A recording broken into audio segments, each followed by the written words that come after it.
Hi old school fans, I'm Dan the old school conditioning man. This is old school conditioning training and we're going to be doing some saber fencing today, okay? And we're not training with the Edwardians, we're not training with the Victorians, we're going to go even further back in time than that, and we're going to be training with the Georgians using the 1796 pattern heavy cavalry sword, and trust me, this is heavy, okay? Right, normally I fence John Musgrave weight, but there's no way I'm going to be doing the hanging guard, all right, with this great big meat cleaver, okay? All right, the reason I've always wanted to fence with this is because the lifeguards used this during the Napoleonic Wars and at the Battle of Waterloo. I was a lifeguard in the household cavalry, so it's a natural weapon of choice from one cavalryman to a nod to his forebears from a couple of hundred years ago. Right, so like we said, it's a 1796 pattern heavy cavalry sword. All right, now it's not really designed to be used as an infantry weapon because it's really quite blade heavy. Okay, it's made for cutting down on horseback. But I've always wanted to have a go with it, so just to see how it goes. This is going to be quite difficult, so let's just see how it goes. Okay, like I said, I'm not going to be using a hanging guard, blocking tierce, blocking court, blocking tierce, blocking court, blocking tierce, blocking court, low tierce, low court.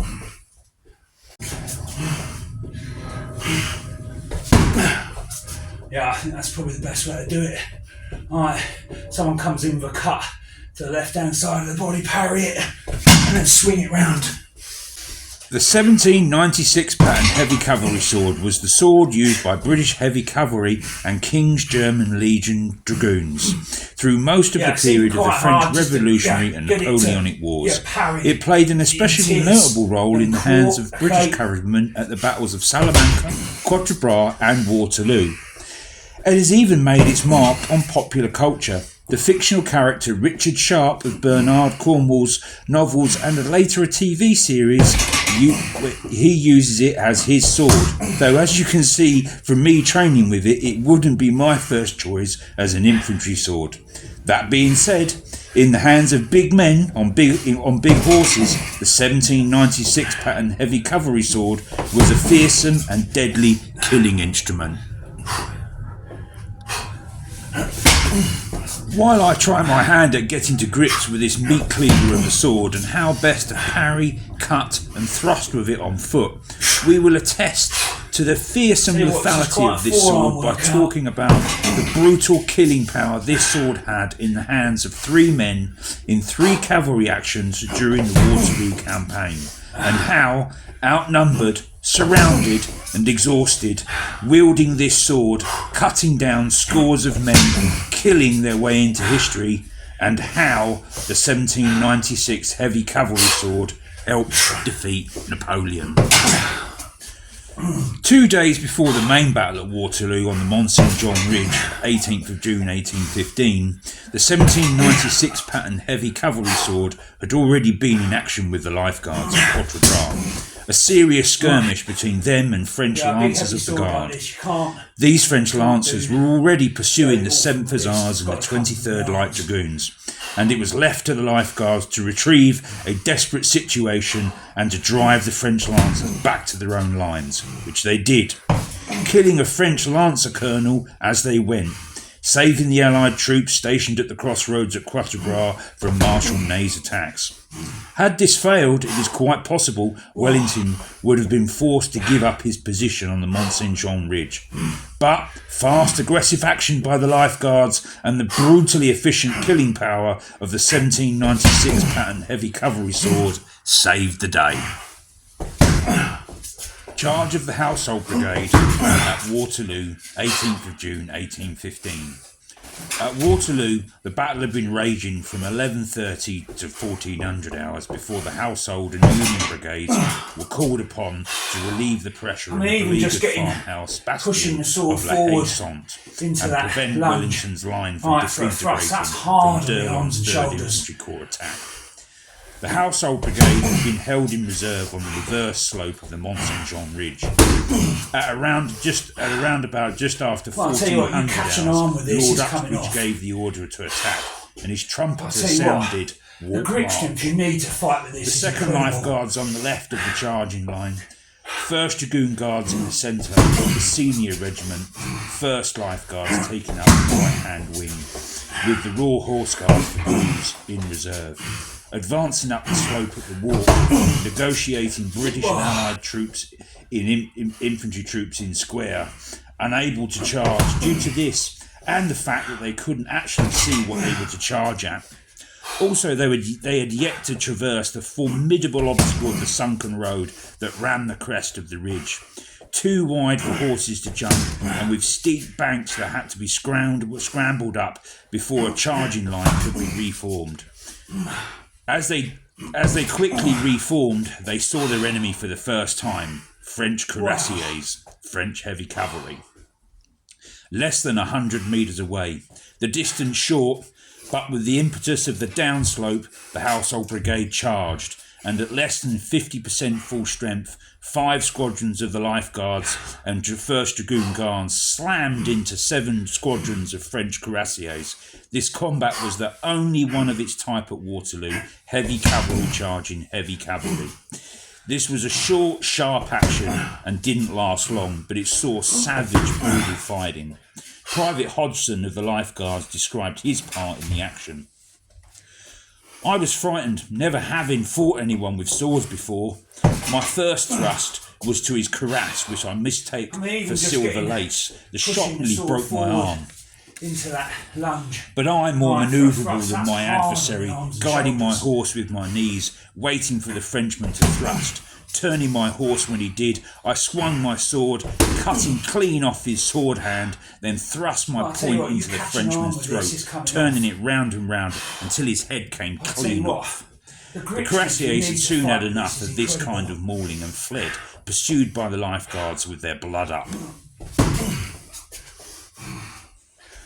Another man, also at the charge of the Household Brigade, that could personally demonstrate the killing power of this sword was Paul of Horse John Shaw, the 2nd Life Guards, who after fencing, or more possibly duelling a cuirassier in Paris in 1814, instructed his troop to go for the neck, an area unprotected by helmet or cuirass.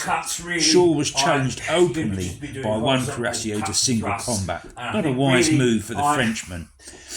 For as he lunged forward, Shaw parried the Frenchman's blade, bringing his own down on the Frenchman's helmet, cleaving his head such that his face fell off like a bit of an apple. 8 more cuirassiers challenged Shaw, and each in turn was dispatched by a simple, if unorthodox bit of swordsmanship. Shaw punching each in the face with the hilt of his sword, then cut through their exposed neck as they turned their backs. The last man calling out in English, "Damn you, I will stop your crowing," he too fell like the rest. Later on, when the Life Guards had dispatched the cuirassiers, gone through Napoleon's Grand Battery, and were busy sacking the artillery wagon train behind it, the scattered remnants of the Household Brigade were counterattacked by over 2,500 French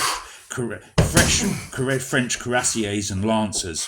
Finding himself surrounded and cut off, Shaw continued with his slaughter until his sword blade snapped. Undaunted, he used his hilt as a club.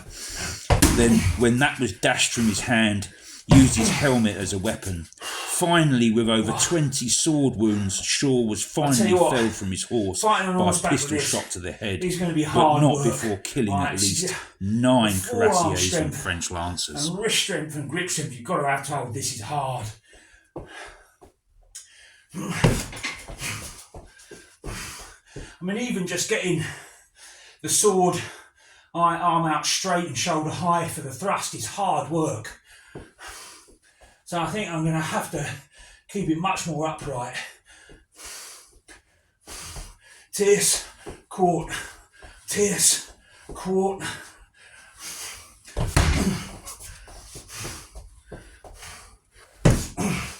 Yeah, that's better. Well, Jody Bob's not lasting too long.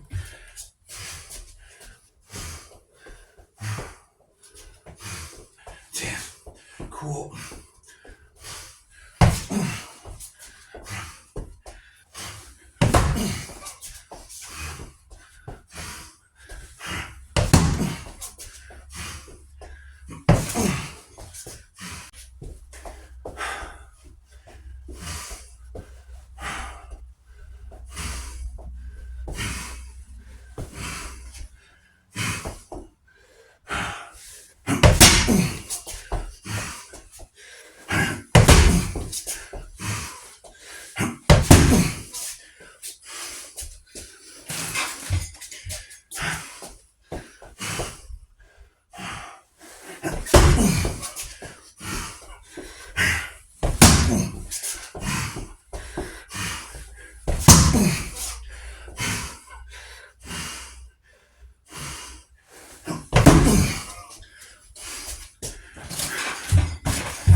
That is really hard work. Right, that is, I can feel that in my lats, shoulders, arms, forearms, grip strength.